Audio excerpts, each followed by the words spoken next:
انت اللي جابك هنا؟ يا لهوي. يا ابني انا مش قلت لك خليك هناك؟ ما كانش ينفع اسيبك لوحدك بقى حد. يا عم بقى، انا كنت اتعودت على شكلك وانت بني ادم، لازمتها ايه ترجع عفريت؟ نحن الآن أمام الجبل الذي يحتجزون فيه الفتيات. سندخل من تلك البوابة، فكونوا حذرين. سأتولى أنا أمر الحراسة.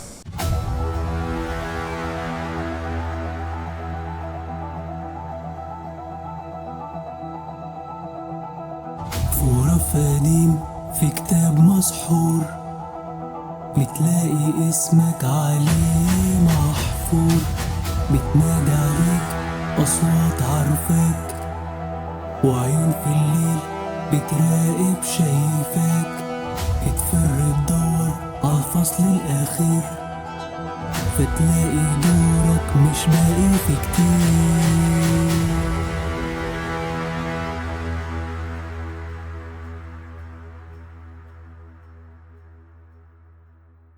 حاتي عايزين بقى والنبي نبقى نشوف شكل الجن الازرق قبل ما نمشي، ماشي؟ استغفر الله العظيم يا رب.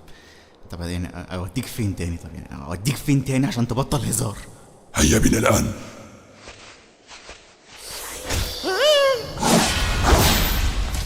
الحمد لله انا كويس، كل حاجه في مكانها، دماغي، دراعي، رجلي، لا رجلي تمام، انا كويس الحمد لله. بس وطي صوتك يا سردين. من ذلك الممر سيد حاتم. انا عارف، بس يعني خش انت واحنا من ذلك الممر على طول ورا.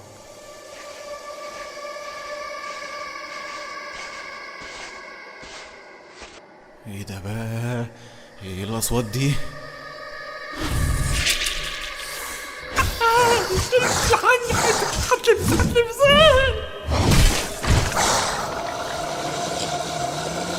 الله يبارك لك يا رب. من هنا.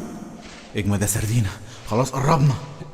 مش قادر يا حاتم، ركبي ثابت، بالله عليك ما تبعد عني. ما انا لازق فيك يا سردين، وبعدين يعني هعمل لك ايه يعني وانا زيك؟ المكان هنا ضلمه يا حاتم، انا خايف. يعني هو لو منور هتبقى مطمن يعني؟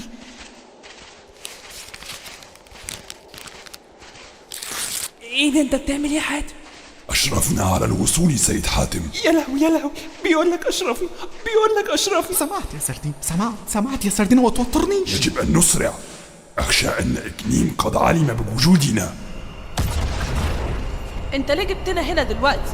انا ما وصلتش للواد لسه. يبدو بأنه لم يتحمل انتظارك فجاء بنفسه. شكلها تحلو ولا ايه؟ يا عمي بالراحة عليهم، ما سمعتش عن حقوق المرأة. أحضر ما تبقى من الحراس، وأنت دعينا ننتظرهم هنا. شهيام، هو انت مش قلت لي احنا قربنا؟ واحنا ليه ما وصلناش لحد دلوقتي؟ من المفترض أننا بالفعل وصلنا إليهم، لكن يبدو أننا تأخرنا. يعني ايه؟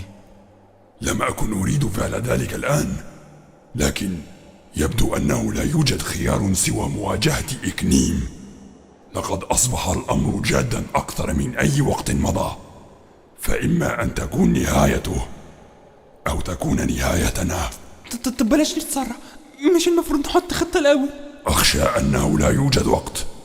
كونوا حذرين وتذكر اتفاقنا سيد حاتم، ولكن في الوقت المناسب.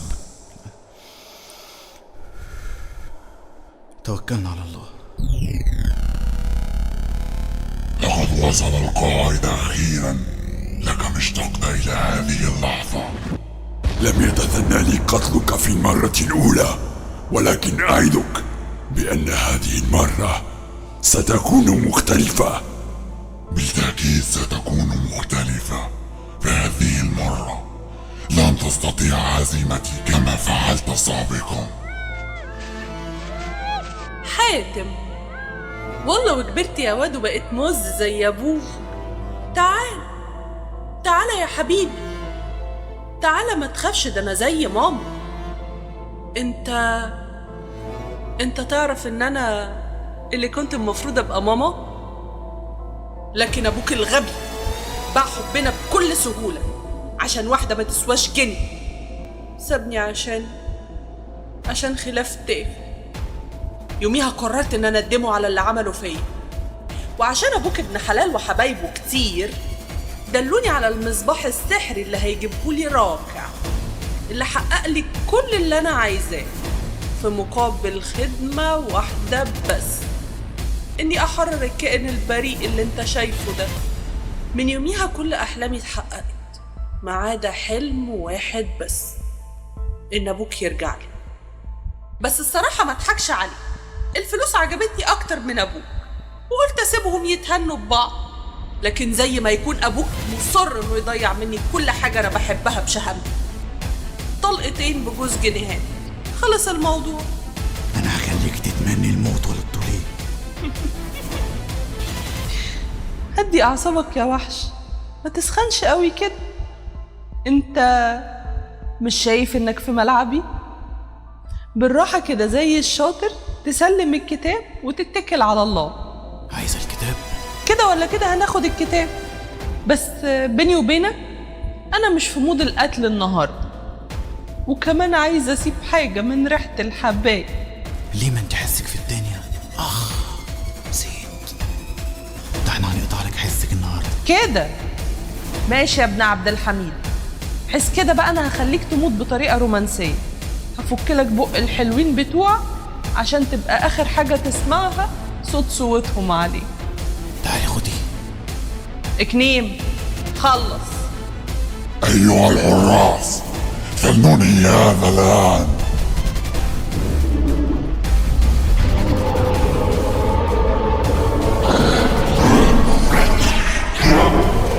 ايه يا حاتم، دول جايين علينا. ارجع سردينا. خلي بالك وراك يا حاتم، خد بالك. حاتم، قلتلك كده كده هناخد الكتاب. عاجبك حالك دلوقتي؟ بيتهيألي انت ما بقتش محتاج الكتاب ده في حاجة. احكموا قبضتكم عليه جيدا ولا تدعوه يفلت منكم، سيكون هذا عرضا رائعا. لا يمكن أن تنتهي القصة هكذا، فبالتأكيد للقصة بقية. بالطبع، فإن العرض لا يزال في بدايته. أتذكر زوجتك وكم كانت جميلة وكم كانت تتألم.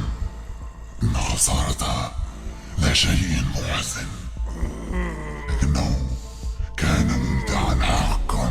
سأقتلك. ما انكرش اني لسه بحب ابوك، بس اعمل ايه بقى؟ الشغل شغل، وانت عارف ان الشغل عبادة، وانا ست مؤمنة، فكان لازم اخلص الشغلانة بنفسي. يرضيك يعني يروح عليا الثواب؟ بالظبط زي ما انا معجبة بشجاعتك. بس هل ده معناه اني اسيب الثواب يروح مني؟ لا طبعا. وتذكر اتفاقنا سيد حاتم، ولكن في الوقت المناسب. اوعي تفتكري انك هتفلتي بعملتك دي. انا زهقت، مش نخلص بقى ولا ايه؟ احرقولي الكتاب ده يلا. بتضحك؟ عجبتك النهاية؟ قصدك نهايتك؟ قومي من مقام الملك مقنون وتراص سكن في يديه. خلاص، أرقام أصغرها تدق الحصون، أكبرها يعيك الجنين والجنون، وحروف تتزين بقلب الكتاب تتلوها لتنزل صوت العذاب، منطوقا مذكورا اسم الملوك بكلام يسوق الموت الموتور. استبصرني كنت بنيام متوحد من حرص على حمله أمرت بالسكون فلا طرفة عين فحقي موتور الدين.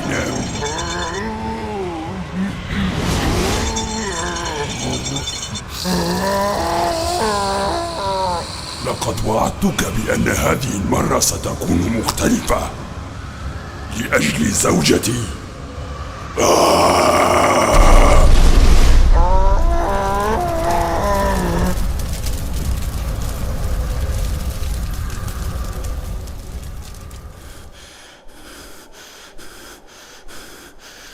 حاتم، انت كويس؟ أنا كويس، متقلقيش، خلاص كده يا حاتم صح؟ خلاص يا ياسمين.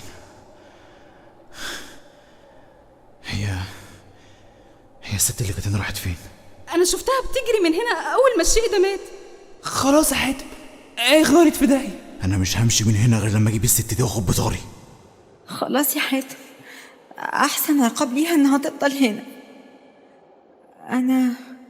انا اسفه يا حاتم على الكلام اللي قلته يوم ما بابا اختفى. انا بجد ما كنتش عارفه انا بقول ايه، كنت قلقانه جدا على بابا. هو انتوا ما تعرفوش عنه حاجه؟ ايه يا حاتم ساكت ليه؟ هو بابا جراله حاجه؟ انا اسف يا هند. عم امين ربنا يرحمه. انت بتقول ايه؟ بابا مات؟ لا يا حاتم، لا ما تقولش كده ارجوك، بابا لا. سيد حاتم، لقد أنجزت الشق الأول من الاتفاق. يتبقى الآن أمر منك بالانصراف. خلاص كده خلصت؟ مش باقي غير ان اقولك يمشي؟ بالفعل سيد حاتم. يمشي فين يا حاتم؟ ده احنا اللي عايزين نمشي يا عم.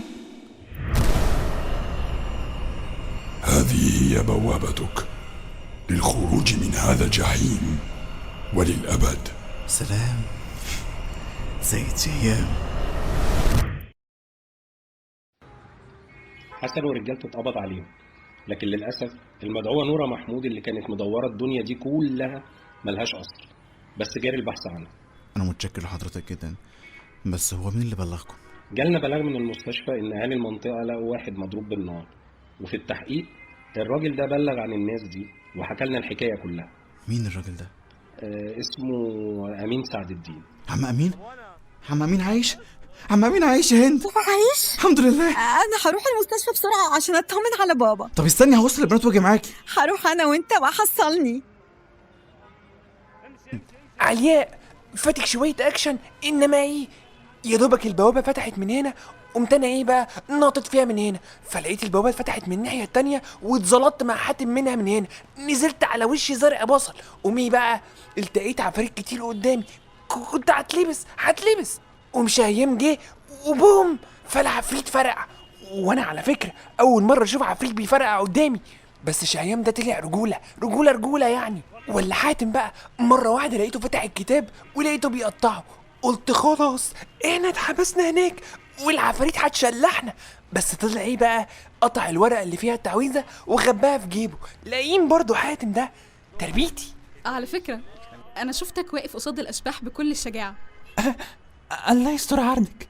لا بجد كبرت في نظري يعني. الله يسترك. تعبيط ده ولا ايه الردود دي؟ بتقولي حاجة؟ سلامتك يا سردينة. بالمناسبة السعيدة دي انا عازماكم على العشاء، اجرب فيكم اكلة اتعلمتها جديد، وبالمرة نحكي شوية مع بعض. هنحكي نقول ايه؟ لا ده كبير بجد. بقولك ايه، تعالى نروح لياسمين وحاتم. تعالى. اوف اخيرا خلصنا من الكابوس. انا اسف بجد يا ياسمين، انا شقلبت لك حياتك بس والله كان غصب عني يعني. ملوش لازمه الكلام ده، اهم حاجه اننا كويسين. رجعنا لبيوتنا وحياتنا وامتحاناتنا ومذاكرتنا. تجوزيني؟ ايه انت قلت ايه؟ قلت ايه؟ ما قلتش حاجه. لا انت قلت حاجه دلوقتي. انتي قصدك على تتجوزيني؟ مش ما فيش حد، انتوا ما سمعت في حد قال كده؟ ما سمعتش. انت بتحبني يا حاتم؟ عايزه الصراحه يا ياسمين، طمعان في فلوس الحاج اللي عمال يبعزقها شمال ويمين وفاكر نفسه لسه مراهق وقال يعني موافق. ايه؟ قلتي ايه؟ موافقه.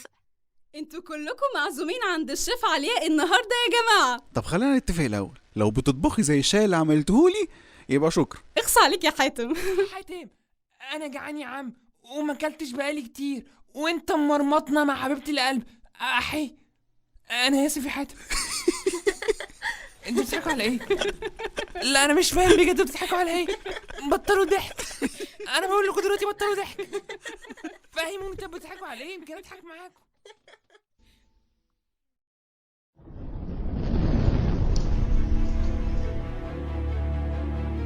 الكتاب اهو بسرعة. أمي ما ينفعش تفضل هناك أكتر من كده.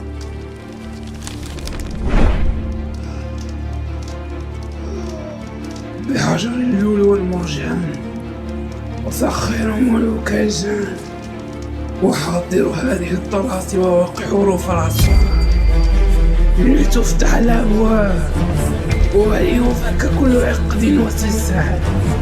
نقيد نور محمود البارود بحضور الملك شمروس وأسياد الجنس. الراحة، العجل، الساعة، مفعل الساعة.